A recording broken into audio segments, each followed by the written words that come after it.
Haleluya, puji Tuhan, Bapak Ibu Saudara sekalian.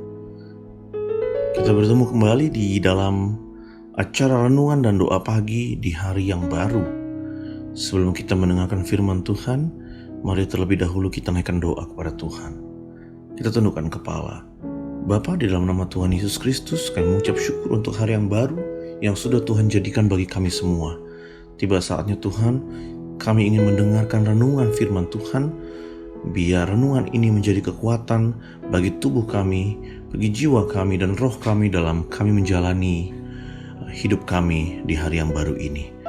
Kami sudah berdoa dan siap menerima firman Tuhan di dalam nama Tuhan Yesus Kristus. Haleluya. Amin. Renungan firman Tuhan pagi hari ini kita ambil dalam Yeremia 29 ayat 11. Demikian firman Tuhan. Sebab aku ini mengetahui rancangan-rancangan apa yang ada padaku mengenai kamu. Demikianlah firman Tuhan. Yaitu rancangan damai sejahtera dan bukan rancangan kecelakaan, untuk memberikan kepadamu hari depan yang penuh harapan. Puji Tuhan. Bapak Ibu Saudara sekalian, dalam hidup ini kita sering mengalami banyak peristiwa. Kita sering mengalami banyak hal. Dan selama kita hidup, peristiwa tersebut akan terus datang, saudara. Kita banyak mengalami peristiwa buruk, namun akhirnya happy ending. Atau sebaliknya, kita mengalami peristiwa yang baik, tetapi pada akhirnya tidak sebaik pada waktu awalnya, saudara. Tetapi pertanyaan yang sering muncul saat kita mengalami hal ini adalah, apakah ini suatu kebetulan, atau ini adalah bagian dari rencana Tuhan? Saudara, dalam ayat yang barusan kita baca di kitab Yeremia, di situ dipertegas bahwa Tuhan berkata, aku mengetahui rancangan yang ada padaku mengenai kamu, yaitu rancangan damai sejahtera dan bukan rancangan kecelakaan, untuk memberikan kita hari depan yang penuh harapan. Itu adalah perkataan Tuhan di kitab Yeremia. Dan perkataan Tuhan di kitab Yeremia ini mempertegas bahwa segala sesuatu yang terjadi atas hidup kita itu bukanlah suatu kebetulan. Segala sesuatu yang terjadi dalam hidup saudara, baik itu saat ini buruk atau baik, itu merupakan bagian dari rencana Tuhan. Karena Tuhan sendiri yang berkata bahwa Dia memberikan kepada kita rancangan damai sejahtera dan bukan rancangan kecelakaan. Mungkinkah Tuhan memberi kepada kita sesuatu yang membuat kita sedih? Apakah itu sakit penyakit, ekonomi, masalah dalam keluarga, yang pada intinya akan mendatangkan kebaikan bagi kita. Tuhan kita adalah Tuhan yang Maha Tahu. Dia adalah Alfa dan Omega, yang awal dan yang akhir. Demikian kata firman Tuhan. Karena ketika Tuhan menciptakan segala sesuatu, maka Tuhan punya rancangan damai sejahtera atas segala ciptaannya. Manusia pun demikian. Kehadiran kita di dunia ini, Tuhan sudah rancangkan agar kita membawa damai sejahtera bagi diri kita, bagi keluarga kita, bagi masyarakat di sekeliling kita, dan terlebih untuk Tuhan. Tuhan selalu menetapkan rancangan damai sejahtera bagi setiap umat yang mau datang kepadanya. Dia senantiasa memberikan yang terbaik buat saudara dan saya, dan buat setiap umat yang berdoa kepada Tuhan. Dia selalu merancangkan yang terbaik dalam hidup mereka. Tetapi yang menjadi masalah bagi sebagian orang adalah mereka belum mengerti bagaimana meraih janji yang telah disediakan Tuhan untuk kita semua. Kenapa harus diraih? Karena Tuhan memberikan kehendak bebas bagi manusia untuk memilih jalan yang akan ditempuhnya. Sebagai contoh, saudara, kalau saudara sudah diberikan satu kue di atas meja, dan ini sudah disisihkan buat saudara, yang perlu kita lakukan adalah berjalan, kemudian mengambil kue yang sudah disediakan untuk kita. Maka demikianlah janji Tuhan. Janji Tuhan harus diraih, karena Tuhan memberikan kehendak bebas bagi manusia untuk memilih jalan yang akan ditempuhnya. Apakah jalan kebenaran atau sebaliknya? Tentunya jika kita memilih jalan yang sudah disediakan Tuhan, maka setiap janji-janji Tuhan akan berlaku bagi kita semua. Dan saudara, mari kita bertanya kepada diri kita sendiri, apa yang harus saya lakukan supaya kita dapat meraih janji rancangan damai sejahtera dan meraih masa depan yang penuh harapan tersebut? Di dalam Yeremia 29 ayat 12, firman Tuhan berkata, Dan apabila kamu berseru dan datang untuk berdoa kepadaku, maka aku akan mendengarkan kamu. Saudara, firman Tuhan berkata, kalau kita berseru dan kita berdoa kepada Tuhan, maka Tuhan akan mendengarkan kita. Kunci yang pertama adalah kita harus berseru dan berdoa kepada Yang Maha Kuasa. Kita harus berseru dan berdoa kepada Allah Bapa yang ada di surga. Seberapa banyak kita berdoa dalam satu hari? Berdoa bukanlah merupakan satu hal yang sulit untuk dilakukan, karena doa merupakan komunikasi dua arah yang kita lakukan kepada Tuhan.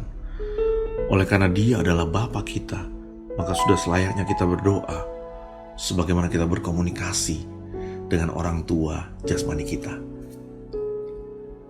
Banyak orang berkata bahwa doa adalah nafas orang Kristen, dan itu benar, saudara. Karena kekuatan orang Kristen terletak dari doanya. Kekuatan orang Kristen terletak kepada lututnya.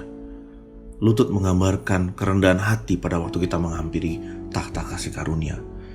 Dan disitulah terletak kekuatan kita pada waktu kita berdoa kepada Tuhan.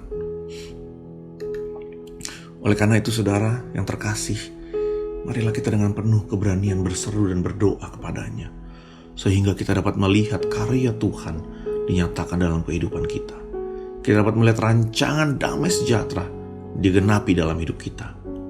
Dalam Ibrani 4 ayat 16 berkata, sebab itu marilah kita dengan penuh keberanian menghampiri takhta kasih karunia, supaya kita menerima rahmat dan menemukan kasih karunia untuk mendapatkan pertolongan kita pada waktunya. Dan saudara, yang kedua yang harus kita lakukan adalah mencari wajah Tuhan.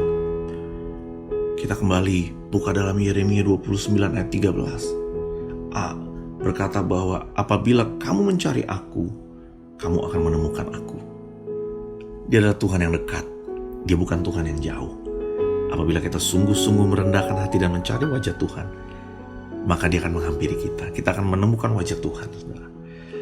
Masalah demi masalah mungkin akan selalu datang kepada kita. Mulai dari masalah yang ringan yang dapat kita selesaikan dengan cepat, atau masalah yang sangat berat yang membutuhkan waktu berhari-hari, berminggu-minggu, berbulan-bulan untuk kita selesaikan. Tetapi dengan datangnya masalah tersebut, seringkali kita mencoba untuk menyelesaikan semuanya dengan kekuatan dan kemampuan kita sendiri. Dan itulah kita sering menemukan jalan buntu atas masalah yang kita hadapi. Kenapa, saudara? Karena kita tidak melibatkan Tuhan dalam setiap masalah kita. Oleh karena itu, saudara, pagi hari ini, berbahagialah saudara-saudara yang mengimani bahwa rancangan Tuhan adalah rancangan yang sangat indah dan sempurna bagi masa depan kita yang penuh harapan. Karena Tuhan Yesus, Dia adalah sumber pengharapan yang berkuasa merancang dan menetapkan kehidupan dan masa depan kita dari mula sampai akhir, bahkan sampai nanti Tuhan datang pada kali yang kedua.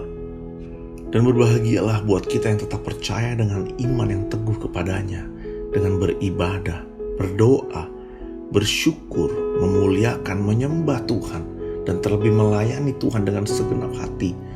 Karena Tuhan sudah menyediakan tempat bagi kita, tempat di sorga yang kekal. Nama kita sudah tercatat dalam buku kehidupan, saudara. Masa depan yang penuh harapan dan rancangan damai sejahtera telah disediakan bagi kita semua yang taat dan setia kepada firman Tuhan. Oleh sebab itu, saudara, pagi hari ini mari kita berseru dan carilah wajah Tuhan, supaya setiap rancangan Tuhan, setiap janji Tuhan yang ada dalam hidup kita itu boleh terpenuhi, boleh termanifestasi, dan boleh terwujud dalam hidup kita. Puji Tuhan. Mari kita berdoa untuk meresponi firman Tuhan di pagi hari ini. Bapa yang ada di sorga, Bapa yang baik, Bapa yang kami panggil di dalam nama Tuhan Yesus Kristus, kami mengucap syukur buat firman yang sudah kami dengar pagi hari ini. Tuhan, kami mau menyerahkan hidup kami ke dalam tangan-Mu. Biar Engkau yang ambil alih penuh hidup kami, Tuhan. Karena kami percaya hidup kami aman di dalam tangan-Mu. Hidup kami tenang waktu kami dekat dengan Engkau, Tuhan. Terima kasih Tuhan Yesus. Tuhan, kami juga berdoa buat saudara-saudara kami yang setia mendengarkan renungan dan doa pagi Tuhan. Kau berkati dimanapun mereka berada. Kau tolong dalam pergumulan hidup mereka. Engkau yang menjadi jawaban atas setiap permasalahan kami. Kalau mereka mengalami sakit penyakit, Tuhan juga tolong, Tuhan sembuhkan dengan bilur-bilur-Mu. Tuhan boleh menyembuhkan dengan sempurna. Terima kasih Tuhan Yesus, bahkan untuk saudara-saudara kami yang saat ini mungkin membutuhkan pekerjaan, Tuhan jamah, Tuhan yang menyediakan pekerjaan. Untuk kami yang berbeban berat, Tuhan berikan kelegaan, karena di dalam Engkau ada kelegaan yang dunia tidak dapat berikan. Terima kasih Tuhan Yesus, Kau berkati kehidupan kami, makin hari boleh makin terus menyenangkan Tuhan. Kami sudah terima firman Tuhan di dalam nama Tuhan Yesus Kristus. Haleluya. Amin. Puji Tuhan saudara, tetap semangat dalam menjalani hidup ini dan Tuhan berkati kita semua. Haleluya.